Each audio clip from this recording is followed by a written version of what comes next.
پیارے دوستو، حضرت خالد بن ولید رضی اللہ تعالیٰ عنہ کو سیف اللہ یعنی اللہ کی تلوار بھی کہا جاتا ہے۔ حضرت خالد بن ولید رضی اللہ تعالیٰ عنہ نے عیسائیوں کے ایک قلعے کا محاصرہ کیا تو ان عیسائیوں کا بوڑھا پادری آپ کے پاس آیا۔ اس کے ہاتھ میں انتہائی تیز زہر کی پڑیا تھی۔ اس نے حضرت خالد بن ولید رضی اللہ تعالیٰ عنہ سے عرض کیا کہ آپ ہمارے قلعے کا محاصرہ اٹھا لیں۔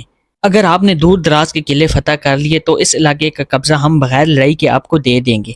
اس پر حضرت خالد بن ولید رضی اللہ تعالیٰ عنہ نے فرمایا کہ پہلے ہم اس قلعے کا فتح کریں گے، بعد میں کسی دوسرے علاقے کا رخ کریں گے۔ یہ سن کر بوڑھا پادری بولا کہ اگر آپ اس قلعے کا محاصرہ نہیں اٹھائیں گے تو میں زہر کھا کر خودکشی کر لوں گا اور میرا خون آپ کی گردن پر ہوگا۔ حضرت خالد بن ولید رضی اللہ تعالیٰ عنہ فرمانے لگے، یہ ناممکن ہے کہ تیری موت نہ آئی ہو اور تو مر جائے۔ بوڑھا پادری بولا، اگر آپ کو یہ یقین ہے تو یہ زہر کھا لیں۔ اس پر حضرت خالد بن ولید رضی اللہ تعالیٰ عنہ نے وہ زہر کی پڑیا پکڑی اور دعا پڑھ کر کھا گئے اور اوپر سے پانی پی لیا۔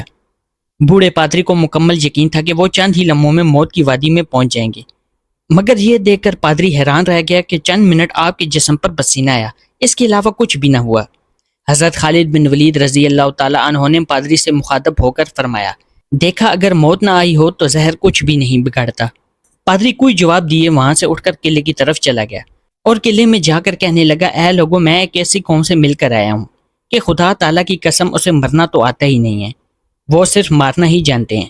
جتنا زہر ان کے ایک آدمی نے کھا لیا، اگر اتنا پانی ملا کر ہم تمام اہل علاقہ کھاتے تو یقیناً سب مر جاتے، مگر آدمی کا مرنا تو درکنار ہے، وہ بے ہوش بھی نہیں ہوا۔